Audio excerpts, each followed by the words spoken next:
started up at CPMC in San Francisco.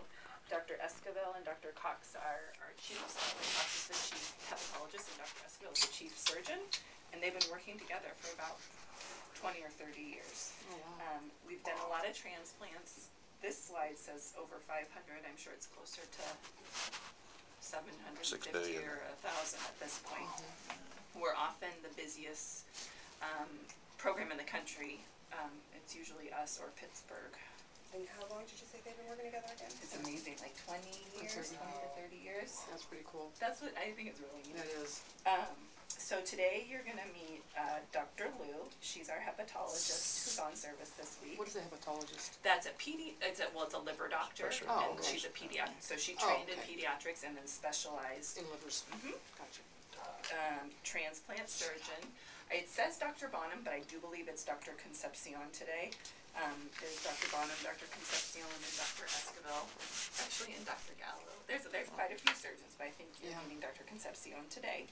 We have physician assistants. Those are mid-level providers who take care of the babies in the hospital. After transplant, they are usually the first ones you see in the morning, rounding on the baby and then coming back with the team. I'm your transplant coordinator. You'll meet Denise, the social worker. You met Andrea, the nutritionist. You did development. He does not need a psychologist at this point. Thank goodness. And then you'll meet Michelle Ashland, her daughter. I think her daughter is 17 or 18 and was transplanted when she was a little baby. Oh, very cool. Yeah, and she's amazing. It's neat to talk to Michelle.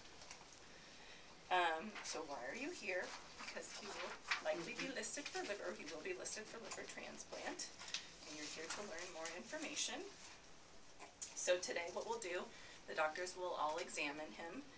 We will have to draw blood because we have to have one blood type here at our hospital. Okay.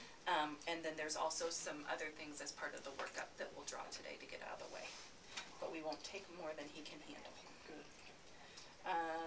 I think that Dr. Lou might ask us to order an ultrasound if he's not admitted, or if he is admitted, an ultrasound will get done. So we can have it on record here just to have a look at his blood vessels.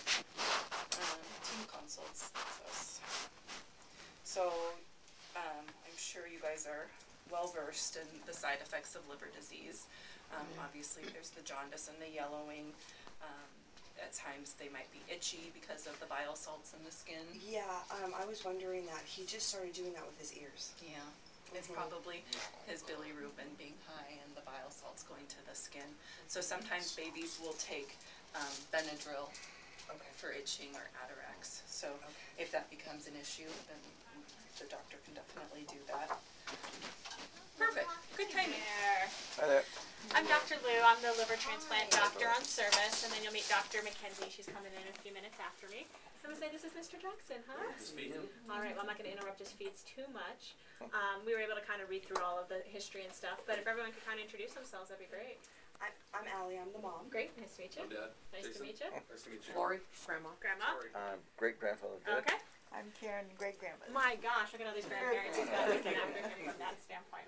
And we all live around the corner from each other. Got it. Well, that's great then. So support check from that standpoint then. So I'm not going to make you kind of go through the whole history because I've gotten everything. In terms of from a growth perspective, it looks like at least on our curve he's doing pretty well. Is that something that's new, would you say, over the last couple of weeks? That he's just eating better, or just not quite sure? You know, I'm not really quite sure about that, or you know how to answer that. Sure. Okay. It varies. So you know, like I say, I'm not sure, but I do have to say that yesterday we didn't give him his medicine until 1. Okay. And which medicine are you talking about? We're talking about the Urusol and the spironolactone. Yes. Got it. So we didn't give him those two. And we gave it to him at 1 in the afternoon, so I didn't give it to him. So he had morning, and I didn't give it to him at night. I didn't give it to him at 1 o'clock in the morning. Okay. So because of that, he hasn't had the normal bowel movements today. Oh, okay. So, and what's normal bowel movements for him? Oh my gosh, a lot. Okay. Just so, like kind of every diaper change. right, so I was surprised that he gained 1 pound in one day. Right, and part of that I think is probably related Right. to our scale, which is kind of why I was asking to Yeah. see how he was doing. Yeah. And then the ratio of kind of the progestamil to the Mhm. breast milk that you've been doing, how long has that been going on for? That has been going on, I wanna say, You said 5 weeks, didn't you? yeah, it's, Okay. yeah, Okay, yeah, and I I honestly mean, think that actually may make a big difference. I don't know if they talked with you maybe about, a little longer than 5 weeks. yeah, if they talked with Yeah. you the difference about the progestamil in your breast milk. It was the first appointment that I had with the GI, Sure, so we Gotcha. can track it by that day. Great, I great. got it the next, I Okay. got it 2 days after Fine that. too, that's fine too. yeah. Okay. Because in general, as you say, you know, breast milk we always advocate as kind of being the best choice of formula kind of for most new kids because of the immune properties and obviously the bonding properties. You have to be a little bit careful about that though when kids have the liver disease like Jackson has. Yeah. Because what's happening with the bilirubin being elevated, it affects how his body can absorb the fats, and in particular the fats from breast milk. And that's why the progestamil formula is so much better from a 'Cause it nutrition breaks it contact down. because it's already broken down from that standpoint. And a lot of times what we try to do is come to a compromise, you know, where maybe 2/3 of the formula is the progestamil, so he's getting the calcium